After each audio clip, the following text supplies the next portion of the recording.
कक्षा 8 के प्यारे विद्यार्थियों नमस्कार। हम पिछले वीडियो में सुदामा चरित्र के बारे में पढ़ रहे थे, जिसमें हमने पहला पद पढ़ा था। देखिए आज हम इसका दूसरा पद पढ़ रहे हैं। दूसरा पद के अंदर जब भगवान श्री कृष्ण सुदामा को अपने घर के अंदर लेकर आए और उनके पाँव की जो स्थिति थी भयंकर, उनको देखते हुए सुदामा की गरीब स्थिति और उनके पाँव की भयंकर दुर्दशा को देख करके और कहने लगे, ऐसे बहाल बियाई सू पग कंटक जाल लगे पुनि जोये, हाय महादुख पायो सका तुम आये इते न किते दिन खोए।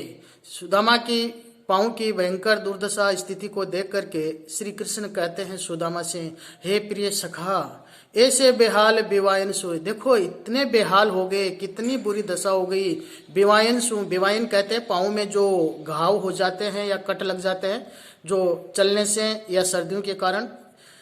पग कंटक जाल लगे पुनि जोये, और पाँव के अंदर कांटों के भयंकर जाल पड़ गए हैं।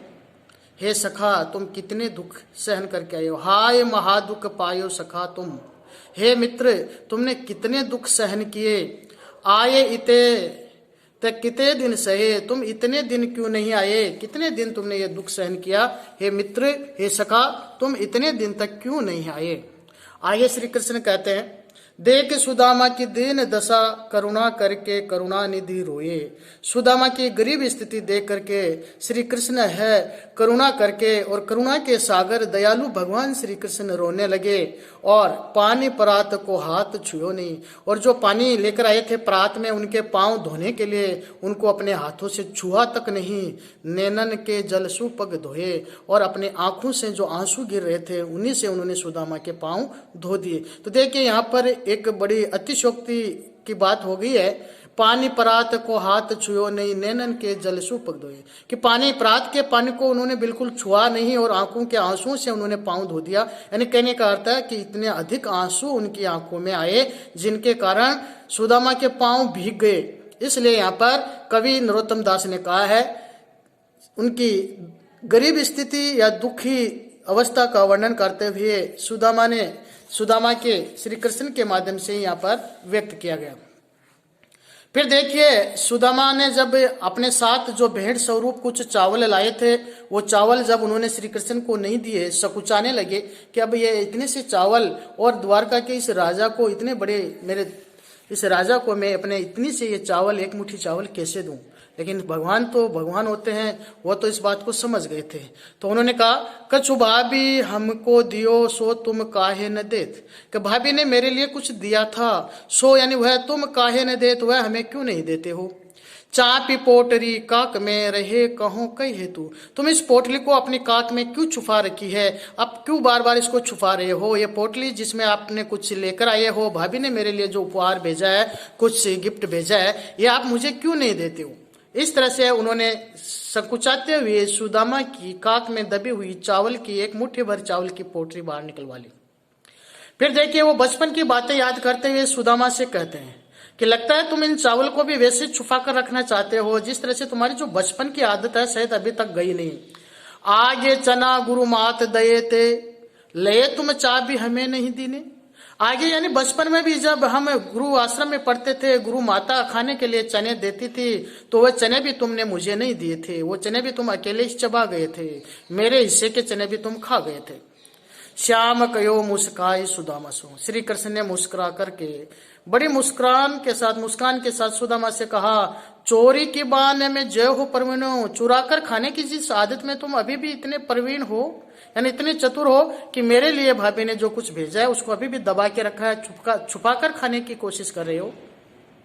पोटरी काक में चाप रहे है तुम, इसीलिए शायद तुम इस पोटली को, इस गठरी को अपनी खाक में यानी अपने बगल में छुपा रखे हो।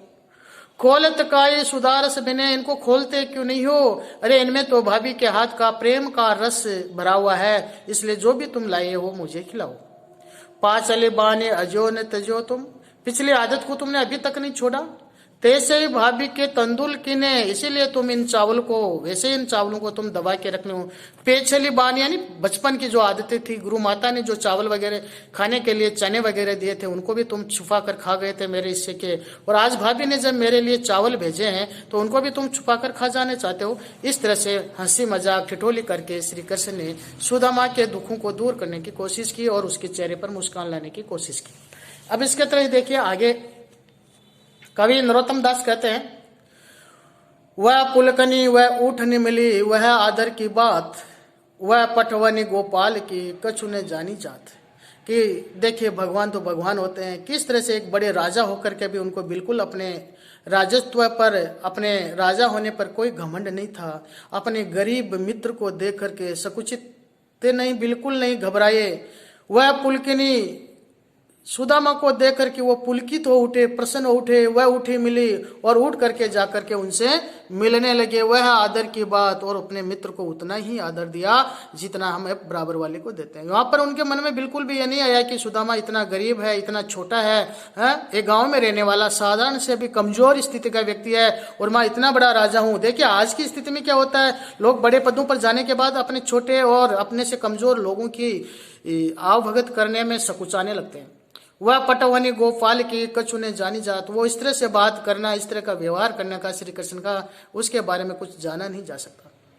और फिर वो बचपन की बातें करते हैं, कहाँ वो घर घर करे ओझल फिरे, तनक दही के काज, कहाँ भयो जो अब भयो हरि को राज समाज।